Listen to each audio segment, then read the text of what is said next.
What's up, world? This is We Need a Fifth. It's your man Mo. Got my man Hill in the building. Checking in. Got my man P in the building. You? Fellas, NBA action. Yo, this playoff season has been crazy. Fellas, I just want to cover it real quick before we get into the Minnesota, Dallas, Boston, Indiana. Because I believe last show, these games were in process or about to be played. Both game sevens, New York Knicks, Indiana. New York loses, heartbreaking fashion. Pretty much a battle of attrition, and they lost. Too many injured players.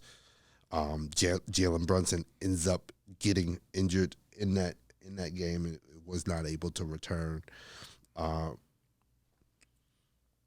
And then the former champs, last year's champs, Denver Nuggets, lose a heartbreaking Game 7 on their court. Any thoughts on what New York or Denver needs to do for Denver to get back to championship contention? And for New York, how does New York take what they did this year and build on it? Or do they stand pat and just run it back and say, hey, if we're healthy, we should be able to compete with the likes of Boston and Philadelphia and Milwaukee? First of all, welcome. Good to see y'all. I always say this. We talked about this off camera. As much as I was happy to be right about Indiana, I prefer to have the Knicks in the Eastern Conference Finals. And that's what you had. You had a battle of attrition. I mean, the Knicks were about 7 deep anyway. And Brunson fractures his wrist? Yes. Shooting here? Yes. On that play. So right then and there, you knew it was over. And then if Alec Burke is going to be a leading scorer, they were doomed from the get-go. The Knicks are in a real beneficial position, though. I think they have 2 first-rounders up until like 2030 or 2031. They have abundance of riches, so they can make different moves. First-round picks. They can go get George. They can get Durant. They could stay pat. The world's their oyster. Now, what would you guys do? Like he mentions Paul George and Durant possibly being trade targets for New York Knicks. Do you think that they should target a player like those? I think obviously it depends what you're giving up.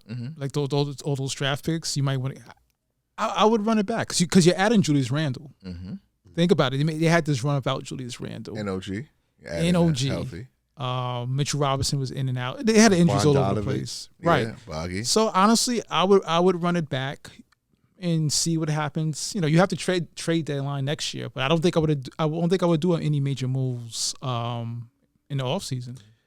And I think this offseason is going to show Knicks fans and us Knicks haters which New York Knicks we're dealing with. Are we dealing with the classic overextend Knicks GM culture, upper management, where, hey, they see a team that, hey, made some good progress, was able to make progress, have some form of success without key players like Julius Randle, Bogdanovich, and stuff like that, and say, oh, we just need a Kevin Durant. Let's give up the whole farm for a Kevin Durant or Donovan Mitchell? Or will they see sensing, hey, staying pat and saying, let's see what this team could give us, and if we are going to make changes, it's going to be minor changes to maybe certain role players and stuff like that. Right, and I say that, I'm a KD Paul George fan, but the Clippers have Paul George. They lost in the first round. The Suns have KD. They lost in the first round. So what does that really get you? Yeah, I would just stand pat. And I hate to pour water on the parade or whatever, but they pretty much did the same thing they did last year. They made it to the second round last year. You know what I mean? It's just that they got so many injuries and they still did it. It makes it look a little, more of a successful season. But same results. Yeah, same results. But I would lean to like letting this grow naturally. You have Randall coming back, Brunson and the rest of the guys, and then see how that gels for the first 10, 20 games of this. Well, I'll say 20, 30 games of next season. And then I think you have a better idea of exactly what you have as a team. They're in a great place. I mean, I agree with P. I wouldn't touch them. Just knowing that you have those triggers in your back to say, like, at any time I can, substantially enhance this team. It's a good thing. I'm not a big Julius Randle guy, but he fits with their team. Like that's a sum of all holes. To me, a talk has to be made that it's Jalen Brunson's team, though. Yeah, and that he fits into that scheme. If they can play into that, and be healthy, I don't see why they make the Eastern Conference Finals next year. Yeah. Hey, you guys know I'm no Knicks fan, and I think that they need to get rid of Randall, to be honest. I don't know if he has it in him to take that conversation that you're talking about as far as Jalen Brunson. This is Jalen Brunson's team. You're a shotgun rider at the best of terms. But I don't think he's going to accept that. We'll see. I mean, you have a whole offseason to see. As for Denver, just play better. I mean, Michael Porter didn't show up in Game 7. Yeah. For me, when you say needs, it's the bench. Like I still love that starting five. I think it's one of the best in the league. But you need another 7-footer to relieve Joker, and maybe like a playmaker off the bench. But I really think a 7-footer. Because DeAndre Jordan's getting longer than tooth. Go on, finish. Right. They say they miss Brown and they miss Jeff Green. Yeah, I mean, guys like that. They need like guys who can make play. That can get you could give them the ball and they can make a play, put pressure on the opposing team's defense. With besides Brown, the other Brown, they really didn't have anyone that you just like. Okay, he's coming off the bench. Reggie Jackson, but yeah, they need to improve their bench, which I think is. I don't want to say it's easy, but they could do it. They could do it. Yeah. And I'm just messing with both of y'all when I say this. Should they draft Zach Edey? Yes. Denver. No, I said this in a previous show. Yeah, I mean, I think a lot of teams should. Yeah, I think everybody should draft Zach Edey. Especially if you're saying he's going to be a backup center in a heartbeat. If he slips to wherever Denver's picking in a heartbeat. All right, folks. Let's get to the conference finals. Out west, we got Minnesota versus Dallas. I think me and P picked Dallas. I think I had them in 7. Which will hold it. I had Minnesota in 5, so mathematically that can't work out. Washington Elementary, correct? Yeah, right. And I thought that Dallas would be, after this series, would really think about taking Edey seriously. I was thinking Galfun and Lively would be nice 4s and 85. I thought they would need bigs. No, apparently not. With that abundance of offensive riches, bringing them into the fold, like Kyrie and Luka playing downhill just seems unfair. Like, no one can stay in front of them, and then they're opening themselves up to lobs. You see the play before it happens. And I'm sure they do because we're watching it. It's like, all right, they're coming off a high pick and roll. They're coming downhill. Watch the lob. Watch the floater. And Minnesota's not doing anything to change. I mean, to your point, I think they've tried throwing the kitchen sink at them as far as, hey. So they just can't stop drop coverage? That's it? See, I think last night they played a little bit better with it. Right. Whatchamacallit, but with Luka and Kyrie. And that might just be the case. I mean, Yeah, you it's just like are they really? I think they are, but I mean, For me, this is Mike. I'm already into the get off my lawn segment. For me, it's like the drop coverage in itself. To me, is like a fail. Like if Kyrie and Luka's in a pick and roll, and whoever's sticking them is like at the free throw line, it's an easy shot. You have to fight over the pick and play defense. Like I don't understand this whole drop coverage thing. Even when they do that, it's not. They're not right. But you could at the best. They're trying to make Kyrie and Luka's life a little bit more difficult. And they're great players. That's all you could do. Like you can't contest Kyrie's three from the free throw line. So that's why I say you fight over the pick. If they make it, they make it.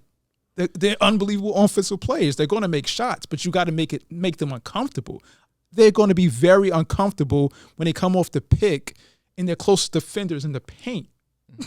Like But I think Luka and Kyrie is just too much for them. Only thing because I see them do drop coverages. I see them blitzing this,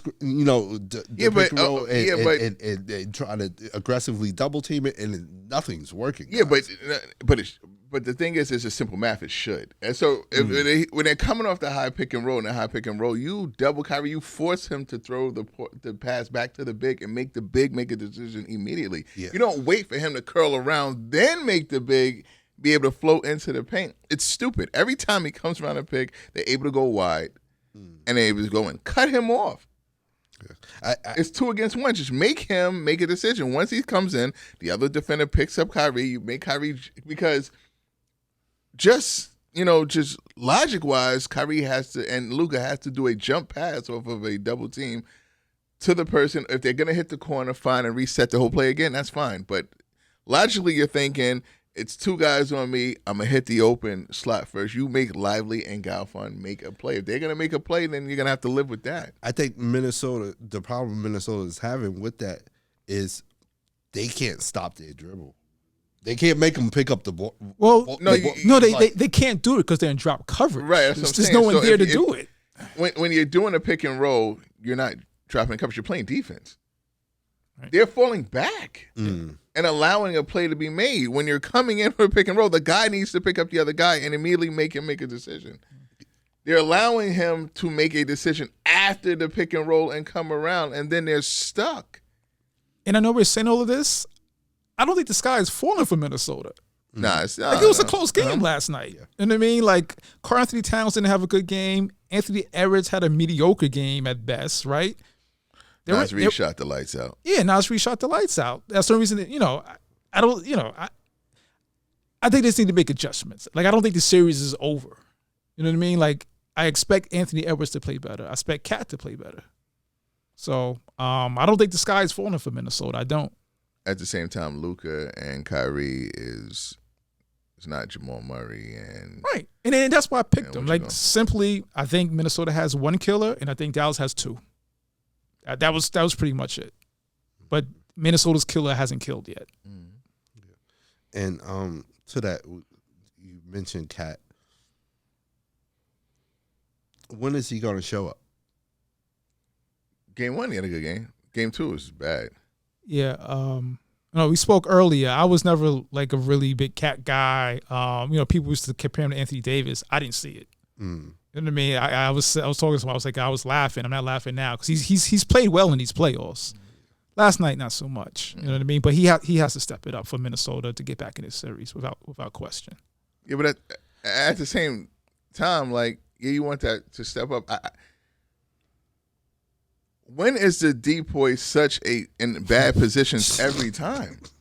You know what I'm saying? You have the height over Galfon, you have the height over Lively. Why are they in better positions for you? It just seems like it's stupid coverage how you have him in. It's like a liability. Pick and roll, he's gonna hold Kyrie or Luka. It's gonna be easy foul call. And with these other guys, they're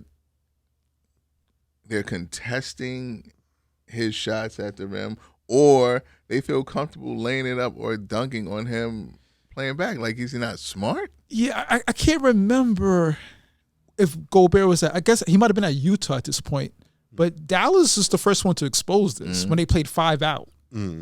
So I don't know if I believe that was Jason Kidd also. So Jason Kidd is just like, this dude cannot, he's not a good on-ball defender. He's just not.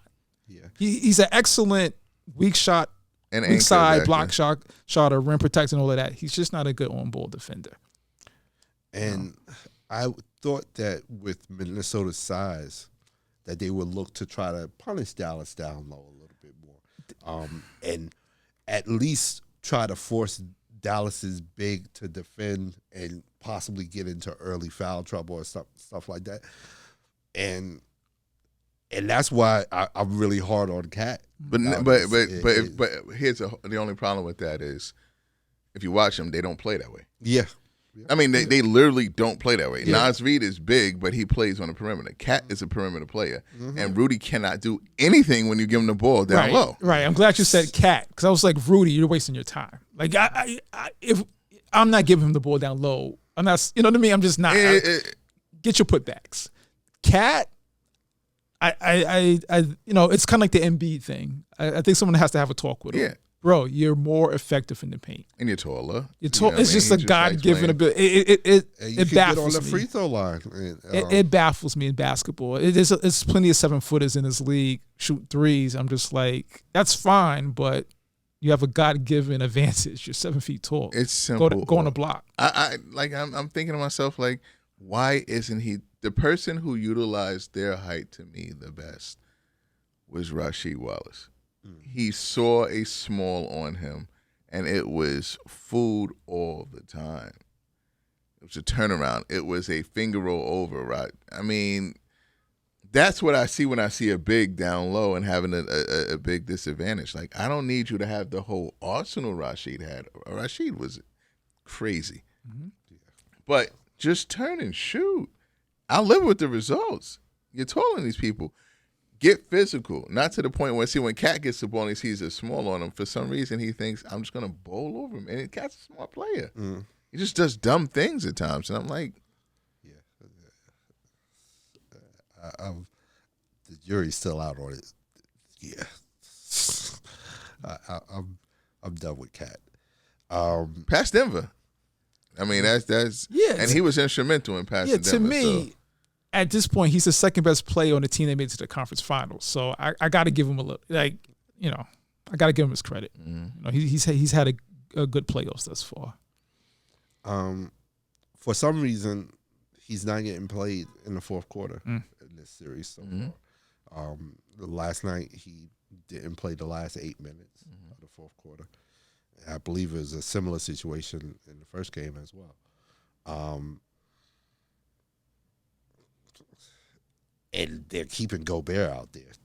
Yeah, that's my thing. I understand you keep Nas Reed out there. Like I said, I think he was the best player on the court for Minnesota last night. But I would take Gobert out and put Cat in. That's it. Because at this point, why is Gobert in? He's not giving you nothing offensively. He scored like 10 to 15 points as usual, whatever. But down the stretch, I need buckets. So I would have played Cat and Nas Reed instead of Nas Reed and Gobert. But, Monday morning quarterback, right?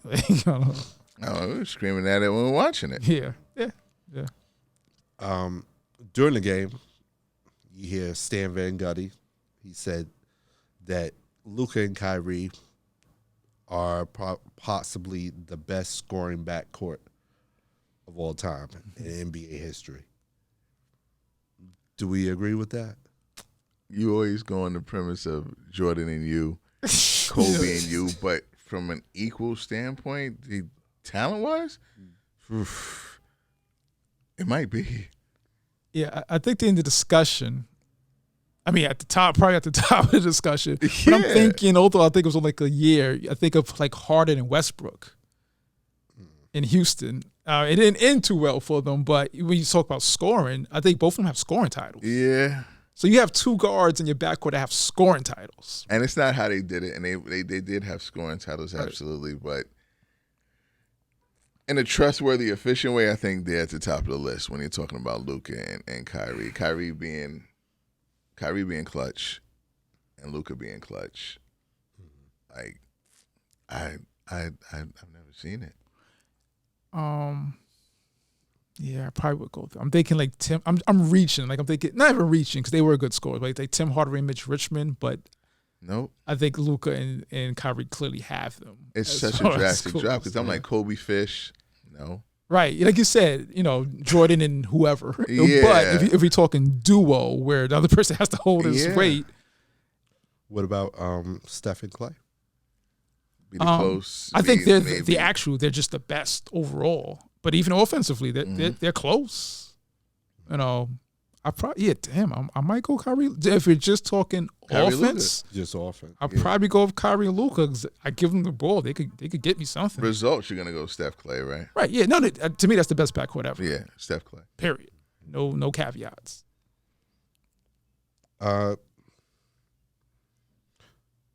Staying with Dallas, do we think Luka is ready to claim a championship of his own? Do you think this is the year that, hey, obviously you don't because you didn't pick him. Well, even if I didn't, though, it wouldn't be his own because Kyrie's there.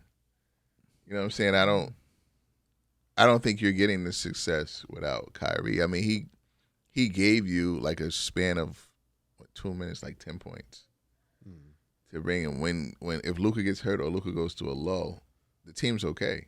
You know what I mean? And you're running the same type of offense that he's doing. Downhill, lobs, anything. I think it would be similar to the LeBron chip where, we always talk about it and he's like, well, Kyrie, I do know Kyrie was there putting up pretty much the same, giving, the same amount of points as LeBron was. So I think it depends on who's controlling the narrative on that one. But I think they will say Luka took Dallas to a chip. Right. Because Kyrie will be like, if you look back, you'll say Kyrie gave you 16 points last game, but you're saying like he gave you a spread of 10 straight. But then it's not only that. You're looking at the game. It's calming the ship when Luka's out. Yeah, you know what I mean? He'll give you, 16 points, and then casuals will say, it's not 30 points or 20 points. The steals, the running the offense. Hold on.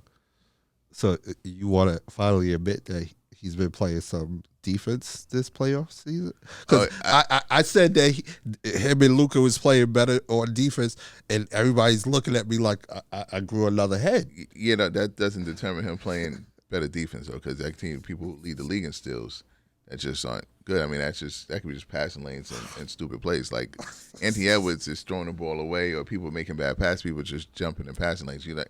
They do have a pulse to play the game. It's just that they're not good defenders. You know what I'm saying? Like you wouldn't mistake. Yeah, like for all defensive team. No, Kyrie no. I mean, I wouldn't mistake either one of them for all defense or just defensive players. But no, you have to have a pulse to play the game. So even though they score one in, they're not statuesque. You know what I'm saying? So they still have to make moves towards in the flow of the game. So I won't contend that they gotten better or nothing. I think they always are. I think they're good players. So they're good defenders anyway by definition. You have to be. But to the point where you're thinking that they're Joe Dumas, no, they're not. No, I don't think I was saying that. I was saying that, hey, last year I would have said neither one of them played defense at all. It's more Olay defense. This year I would say, hey, I'm seeing them make concerted efforts on the defensive end to be involved. Like last year, I wasn't seeing that from either one of them. In that case, then I would say, I guess then you can say that they're playing better. But that's subjective. I can't say what you saw. Like for me, I'll say the results are different. You know what I'm saying? That the fact that they're playing better and they're winning, you probably get that feel. If they don't make the playoffs again, it's just that they don't know how to work together. Neither one of them play defense. I think they do play the same. It's just that these additions that they got before, the All-Star break with Galfin and P.J. Washington, those are heck of defensive players. Yep. And Jones steps out, so it makes it look like, all right, so the team as a whole are playing better. You have no choice when you have those type of players. You know what I'm saying? So it gives the optics on that. I just think they're winning.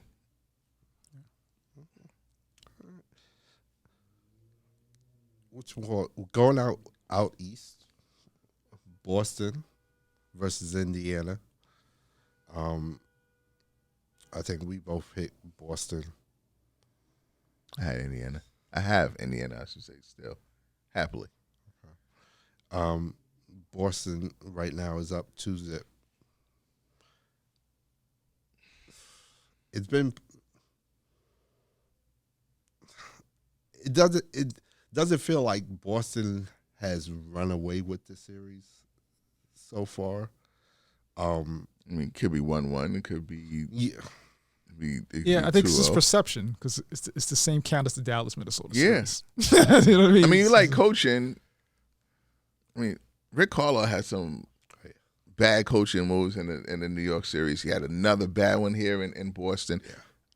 When do you learn inbound play that you don't throw it to the backcourt towards the out of bounds line when the momentum is going out of bounds? That's coaching. Like, you're supposed to speak to them. And those things, losing a game within the last 10 seconds is rough. Yeah. You know what I'm saying? Like, you're thinking to yourself, you're up 3, coaching, don't throw it in the backcourt. Okay, we throw it in the backcourt, we get the turnover, they take it. All right, we're up 3, make a foul. Don't have them tie it up. That doesn't even come into play or nothing like that. That's coaching. You want to beat up coaching, but that's Rick Carlisle. Yeah. If you're up 3, I mean. And I think he came out after the game and pretty much took the blame for those moves that you're talking about. That and he admitted that he was outcoached and didn't do his part to have the team ready, and he could have definitely made different decisions. I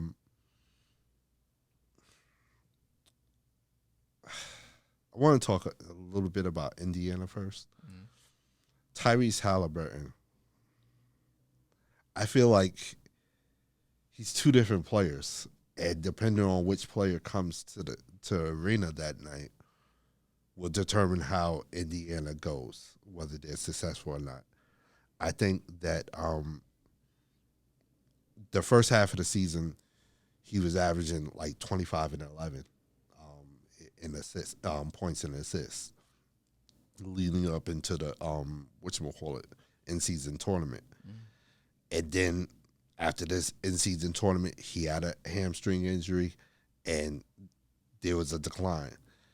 And I think I mentioned this even during the New York series. He's not being aggressive on the offensive end as far as looking for his shot and taking what the defense gives him. There were times in the New York series where, he has clear lanes to the rim, has a clear layup, then turns around and does a jump pass and tries to get it to someone else. I guess, Hill, I'm going to ask you, how much will Indiana need Halliburton to be that more aggressive side in order to win this series? Or was that part of your equation when you thought of, Indiana has a chance to beat the Boston Celtics? I mean, as far as Halliburton goes, they go. I mean, I'm actually thinking he's having an okay series. Mm. I mean, without him, these other players aren't getting into their shots. And I don't know if he is that. He's the best player in the team, but I don't know if he's that go-to dog Anthony Edwards that you want him to be on the team. He has a Magic Johnson quality. Mm. I mean, it's more so getting the fact that they're this far says a lot for me for Halliburton just in his own right. Okay. I mean, I don't think Indiana's a good team, but that shows to me how good he is. You know what I mean? You're looking for Michigan State Magic, maybe, as opposed to LA Magic, how I got them, putting Miles in good shooting pocket times, putting TJ McConnell in spots. And I'm just saying these names, but this is a bad team, and he's brought them to the light where I feel trustworthy that they can make a play at a certain time, top, and you know what I mean? And it's all because of Tyrese Halliburton. So now he's questionable for Game 3. They have no shot then. They have no shot. No shot without Halliburton. He's an engine.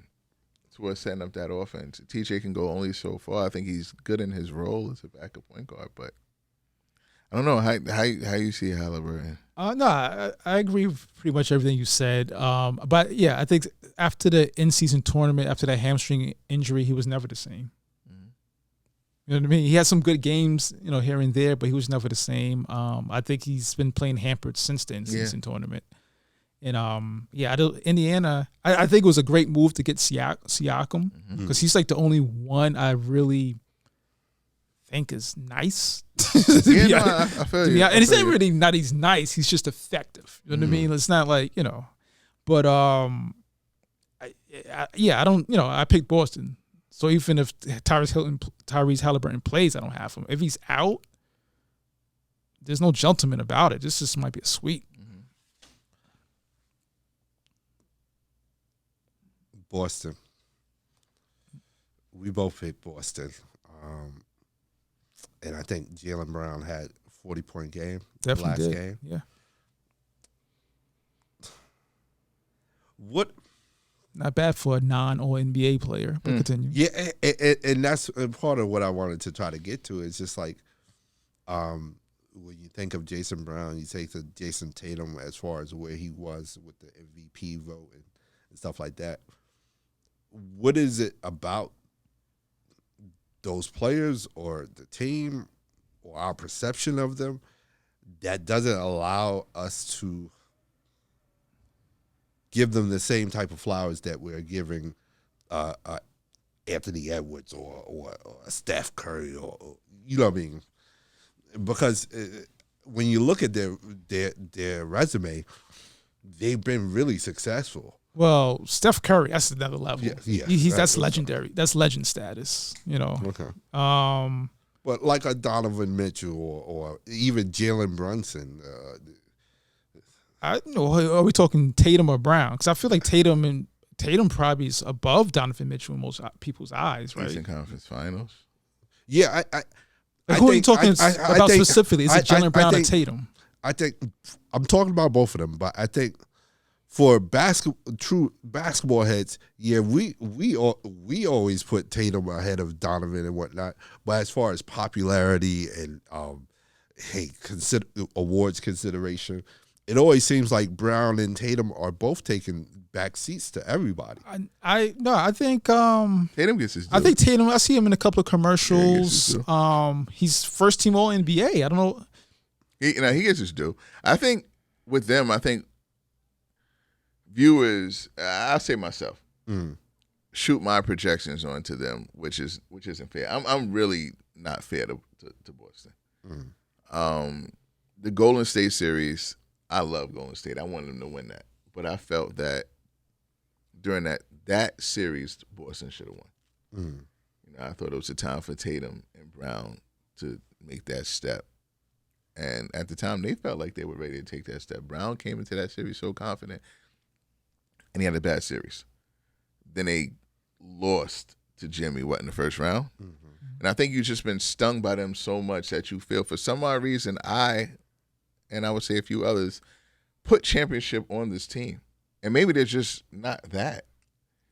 Maybe just they're good enough until they break through. And I think that's the unfair part about placing those labels on Boston. I think they feel it. You know what I mean? And I think Boston as a whole, I think people are bored with their consistency. Which is not fair. Like, Eastern Conference Finals.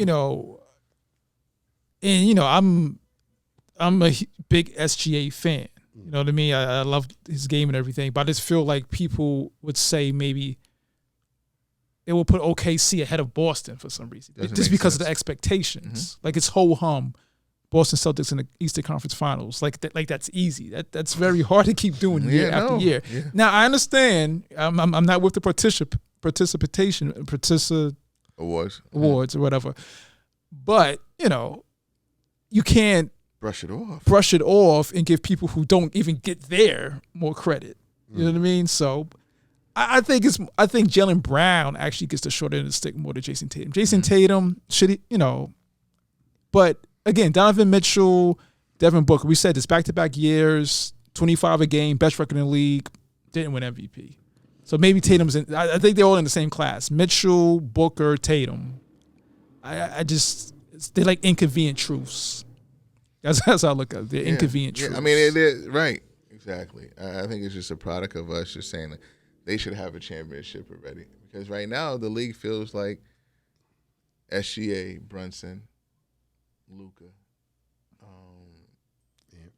Ant are the face, and these guys continue to go further each year.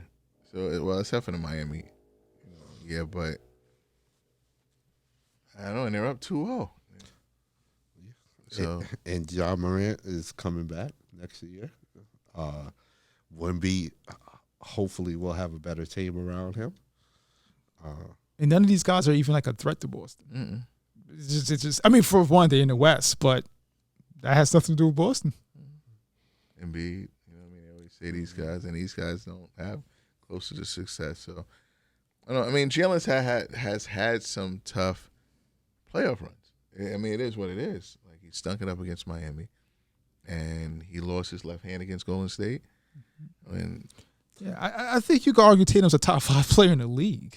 You know what I mean? Like, if you say he's somewhere between 5 and 10, that's fine. But I think you can make a strong argument he's a top 5 guy in the league. I'll give him better. I think there was a time where I can argue who was better at one point between him and Jaylen when they were at the time. And I think they have that talent so you can say so. Because I was just about to ask, hey, where would you put Brown if you got? I would say top 20. I don't think to me he's not a top 10 player. And that's the drop off. Okay. That's the drop off. I don't think he's. I don't. Is he a top 15 player? I would be. Maybe. I would be okay with that. Because I think he deserved all NBA. So there you go. It's 15 slots. Easy math. Hey guys, let us know what you guys think. Are you watching the playoffs? Who you got for the semifinal round in the NBA playoffs? Me and P have picked Dallas for the Minnesota-Dallas series. I got Dallas in 7. Pete, you said 7. Dallas in 7. Yeah. That works for me, mathematically wise. Boston, Indiana. I think both me and Pete got Boston. Yeah. Hill, you got Indiana. Mm-hmm. You said that if Halliburton is not able to play, they don't have any shot, right? That series is over. Okay. All right. Hey, hit us up on social media. Let us know what you guys think. Who do you got for the semifinals? Hit us up on Facebook, Instagram, TikTok. Don't forget to like and subscribe to the YouTube channel. Hit that notification button so you know when the next video is coming out. Don't forget to subscribe to the podcast wherever you listen to your podcast. And you can hit us up directly at weneedafifth@gmail.com. Fellas, we're talking about Jaylen Brown, top 15. And I want to talk just a little bit about the All-NBA team selections. Wow. Go right there. First team All-NBA was Giannis Antetokounmpo, Luka Doncic, Shai Gilgeous Alexander, Nikola Jokic, and Jason Tatum. Hard to argue that one, right? Pretty good. Wasn't it was that, I have to look, wasn't that like last year's? Like, yeah. I just feel like it's the same thing. Am I wrong to say that Giannis is becoming chalk out of all of them? But I like the 5. But when you say chalk, you just pencil. Like they just pencil him in without considering what he's done during the season.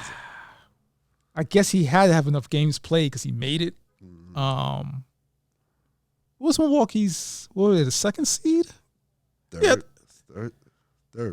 Yeah, that plays into it, right? Yeah, I mean, the third seed. What you call it? Like I said, I'm okay with it. I'm okay with it. Giannis had a better year than AD, you think?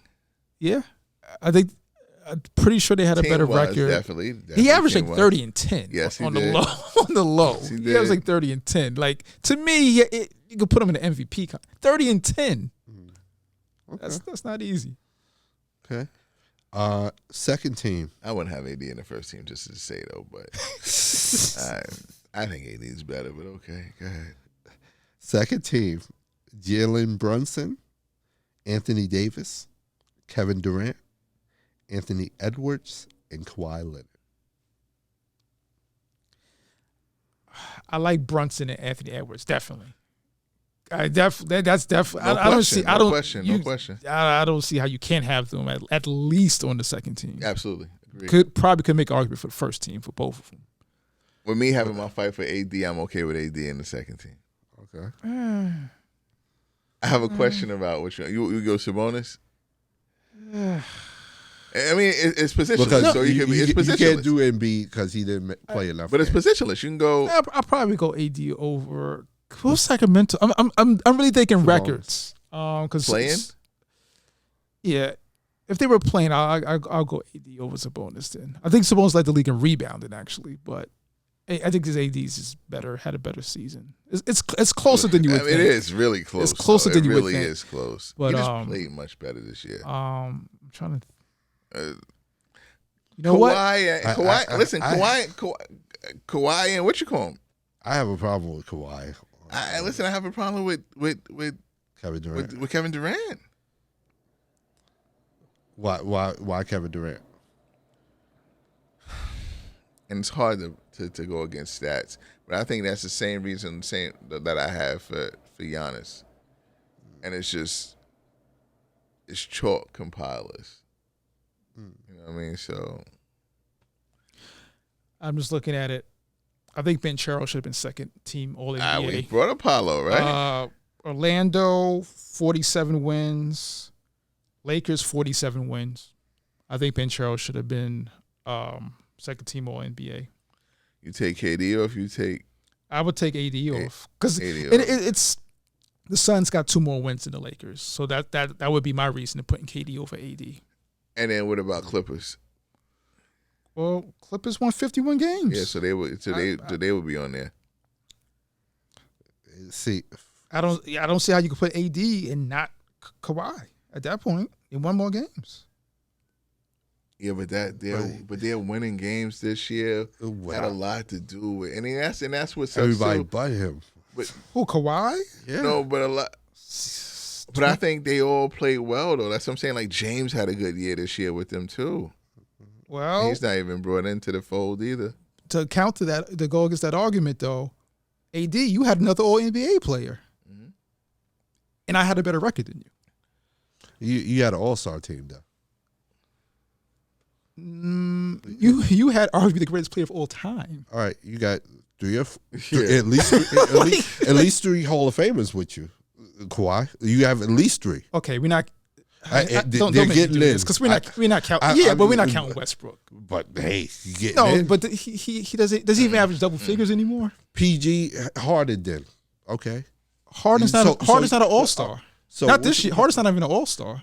Like I said, he was playing with 3 Hall of Famers. Okay, but he was only playing with 1 other All-Star. If PG made it this year, I don't know. We both had an All-Star. I had a better record.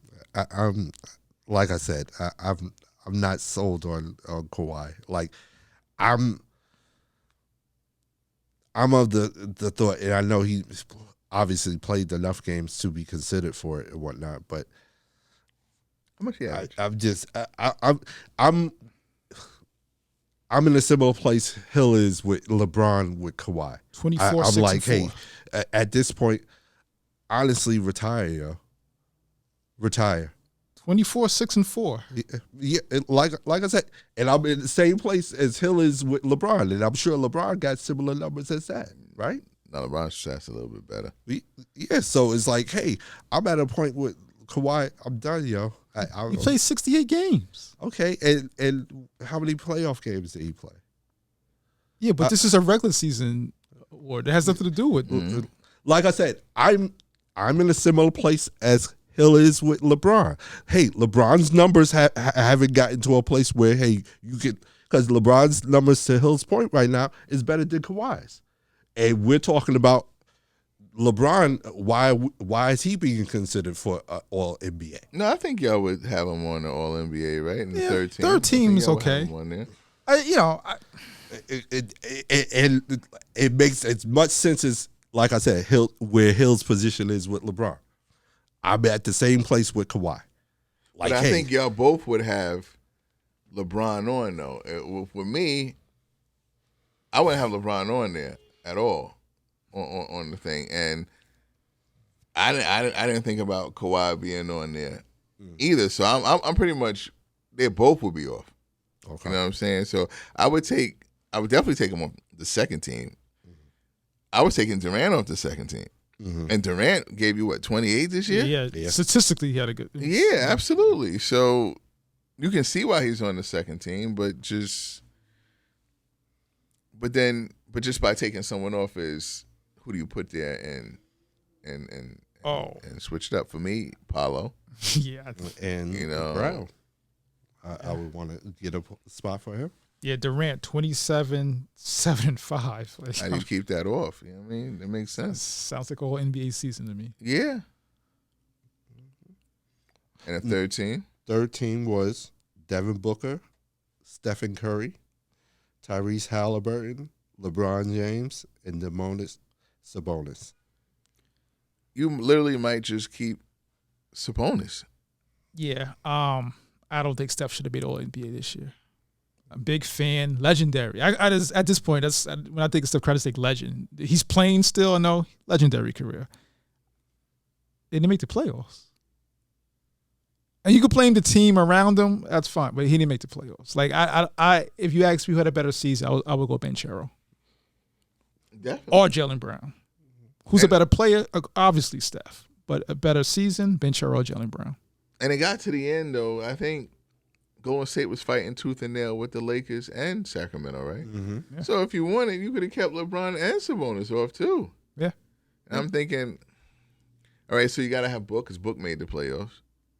But you'd have Book not on there. I'd be like, okay, like I have to just start looking at some of these teams and say, you know,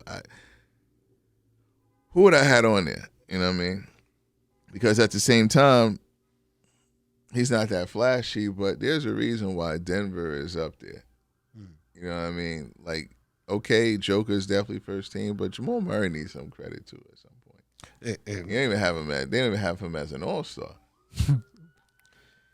And that team goes as far as he goes as well too. So, and that's another snub. Y'all pulled me into this award crap. yeah, I mean, prior to them getting and having to drop, De'Aaron Fox was in the mix for being an All NBA. At least one of the teams, third teams. You know what I mean? So, again, these awards. Real suspect. Oh, no, again, we could go back. I had De'Aaron Fox over, I feel like I'm bashing Steph, but I had him as an all-star over Steph. Okay, Kyle. I mean, P. But he had Kyle had that take? No, which will call Kyle. Everybody's better than Steph Curry, especially if they're short guard that shoots threes. Yeah. But that's neither here nor there. Donovan Mitchell didn't get a thing either. He probably didn't have enough games, right? Yeah, probably not enough games played. Interesting. Yeah, that's interesting. Hey guys, let us know what you guys think. Who would be on your All NBA teams? Do you agree with us that some of these players should be taken off and other players given consideration? Hit us up on Facebook, Instagram, TikTok. Don't forget to like and subscribe to the YouTube channel. Hit the notification button so you know when the next video is coming out. Don't forget to like and subscribe to the podcast wherever you listen to your podcast. And you can hit us up directly at weneedafifth@gmail.com. Fellas, what's on the radar? Well, after that conversation, the WNBA Rookie of the Year. It's kind of like now I want to see how that plays out. I got a feeling I know how it's going to play out, but yeah. Who do you think is your weight? Your weight? Who do I think is going to win Rookie of the Year in the WNBA? Caitlin Clark. It doesn't matter if she deserves it or not. I just know that she's going to win it. But I guess you have to, right? Sun don't shine as sun don't shine. Yeah, you have to. Sun don't shine as You sun hope don't it justifies it, but right. I mean, even with if she goes on and continues with now, radar. What's on your radar? Hopefully, Anthony Edwards could bounce back, and make this a series. I would like to say that they're going home, but they're not. They're going to Dallas. So become road warriors and take that next step, which people keep asking you to do and continue to do. So I'm looking for Minnesota to continue. Okay. What's on my radar? WNBA, Cardoza coming back June 1st. Eager to see that game. Chicago Sky versus Indiana Fever. Yeah, I'm there. Yeah. Whatchamacallit. Maybe not. Okay. Wow.